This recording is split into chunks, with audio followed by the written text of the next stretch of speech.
बात आती है ब्रांड न्यू जीपीयूज की और सबसे कम तरीन प्राइस के अंदर, तो हमारे पास दो जीपीयूज आते हैं, RTX 5060 फ्रॉम एनवीडिया और AMD की तरफ से 9060 XT आते हैं। कुछ और ऑप्शंस हैं लेकिन वो अब थोड़े से पुराने हो चुके हैं और इंटेल की हम इस वक्त बात नहीं कर रहे। लेकिन काफी सारे लोगों का सवाल ये होता है कि हम 5060 को बाय करें या हम 9060 XT को बाय करें 8GB वाले वेरिएंट्स में। माइंड दैट कि हम 16GB वेरिएंट की बात नहीं कर रहे होंगे। Well, let's get started with this video and see कि आपको कौन सा बाय करना चाहिए।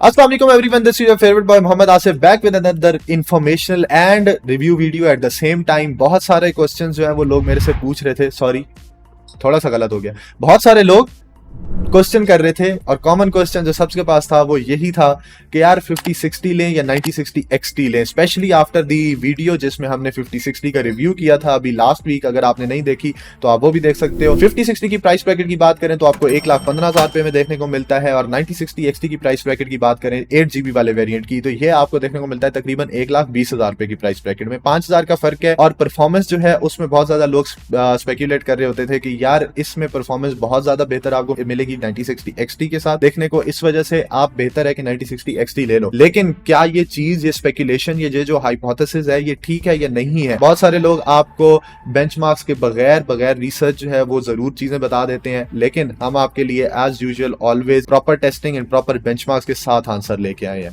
लेकिन बेंचमार्क्स की तरफ जाने से पहले लास्ट वीडियो सेटअप वॉर्स वाली में भी ऑलमोस्ट 50% लोग जो है वो अनसब्सक्राइब्ड हैं, जो नॉन सब्सक्राइबर्स हैं वो देख रहे हैं। तो यार क्या दुश्मनी है आपकी, सब्सक्राइब करो क्योंकि आपके लिए ये कंटेंट बनाते हैं। Let's get to the benchmarks. Assassin's Creed Mirage हमारे पास आ जाती है। एवरेज FPS की बात करते हैं हम तो 109 आपको देखने को मिलते हैं और 9060 XT एंड 5060 हमारे पास लीड लेके जाता है 115 FPS के साथ। अगर हम RDR2 की तरफ जाते हैं तो RDR2 में हमें बहुत बड़ी लीड 9060 XT के साथ देखने को मिलती है 167 एवरेज FPS के साथ और साथ में हमें 5060 91 एवरेज FPS में मिलता है। ऑलमोस्ट आपको हाफ परफॉर्मेंस मिल जाती है, almost half, not exactly half. और इसकी सबसे बड़ी वजह जो मुझे लगती है वो ये हो सकती है कि we are running game on Vulkan instead of DirectX 12। अगर हम DirectX 12 पे जाते हैं तो थोड़ा सा RDR2 आपको डिफरेंस जो है वो कम देखने को मिलेगा, but still 9060 XT will be better than RTX 5060। Ghost of Tsushima की बात करते हैं तो हमें एक्जैक्टली सेम परफॉर्मेंस देखने को मिलती है दोनों जीपीयूज में। Riders Republic की बात करते हैं तो आपको 5060 अगेन बेहतर FPS प्रोवाइड करता है with 149 average FPS compare to 119 और 9060 XT। नेक्स्ट गेम की अगर बात करते हैं that is Horizon Zero Dawn Remastered और यहाँ पे आपको 9060 XT देखने को मिलता है कि लीड लेके जाता है विद 89 FPS और RTX 5060 trailing behind at 72 FPS average. Forza Horizon 5 की बात करते हैं तो आपको RTX 5060 दोबारा से ट्रेल बिहाइंड करता हुआ मिलता है 109 एवरेज FPS पे, जबकि 9060 XT लीड लेके जाता है 115 एवरेज FPS के साथ। Last game for benchmarks we have is Assassin's Creed Shadows जो कि 60 एवरेज FPS हमें प्रोवाइड करती है और 9060 XT और RTX 5060 की अगर हम बात करते हैं तो 55 एवरेज FPS देखने को हमें मिलते हैं। तो बेंचमार्क्स तो आपने देख लिया। 9060 XT आपको गेमिंग परफॉर्मेंस थोड़ी सी बेहतर प्रोवाइड करता है। मैं बहुत ज्यादा बेहतर नहीं कहूंगा क्योंकि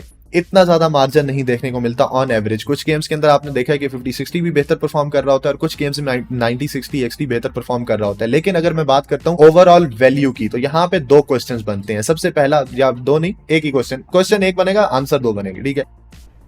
अरे कहना क्या चाहते हो? तो सबसे पहले क्वेश्चन हमारे पास ये बन जाता है कि क्या आपने सिर्फ गेमिंग करनी है अपने पीसी के ऊपर? अगर तो आपने सिर्फ गेमिंग करनी है अपने पीसी के ऊपर तो 9060 XT no doubt is a better option. लेकिन अगर आप कोई भी और काम कर रहे हैं जिसके अंदर आपकी वीडियो एडिटिंग आ जाती है, आपके ब्लेंडर या 3D वगैरह के वर्कफ्लोज आ जाते हैं या AI वगैरह के वर्कफ्लोज आ जाते हैं, या अपार्ट फ्रॉम दैट आप वैसे कोई और ऐसा काम कर रहे हैं आर्किटेक्चर वगैरह से रिलेटेड जहां पे एनवीडिया की सपोर्ट बहुत बेहतर देखने को मिलेगी आपको, तो 5060 ओवरऑल बेहतर बेट बनाता है। अपार्ट फ्रॉम दैट अगर गेमिंग की भी हम बात करते हैं, if you are someone who is comfortable with DLSS and multi frame generation, MFG जो एनवीडिया की 50 सीरीज के जो जीपीयूज है उनके लिए एक्सक्लूसिव है, हार्डवेयर लेवल पे आपको देखने को मिलती है, वो चीज अगर आपके लिए कुछ मानी रखती है, अगर आप उस चीज को यूज करना चाहते हैं या इन फ्यूचर उसको यूटिलाइज करने का आपका प्लान है, तो फिर आपको 9060 XT की तरफ नहीं जाना चाहिए, 5060 की तरफ जाना चाहिए। अगर हम लोग सिर्फ रॉ गेमिंग परफॉर्मेंस की बात करते हैं या फिर आपने कंपेटिटिव गेम्स खेलनी है, आपको इनपुट लैग वगैरह जो है वो बहुत ज्यादा आपके लिए मैटर करता है, आपको DLSS या मल्टी फ्रेम जनरेशन बिल्कुल यूज नहीं करनी है, then 9060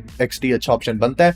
but from my perspective अगर हम ओवरऑल वैल्यू की बात करें तो 5060 आपको बहुत वैल्यू अच्छी प्रोवाइड कर देता है। ओवरऑल थोड़ा सा सस्ता भी मिल जाता है 5000। गेमिंग परफॉर्मेंस जो है वो तकरीबन 10% ही कम है, इससे ज्यादा जो है आपको डिफरेंस देखने को कम ही मिलेगा। अपार्ट फ्रॉम दैट अगर हम प्रोडक्टिविटी की परफॉर्मेंस की बात करते हैं तो वो बहुत बेहतर मिलेगी आपको देखने को compare to 9060 XT। But again as always it is your money, आप अगर चाहें तो 9060 XT ले सकते हैं, you don't have to take my word on that, obviously it's your choice. Thank you for watching, अल्लाह हाफिज, टिल नेक्स्ट टाइम।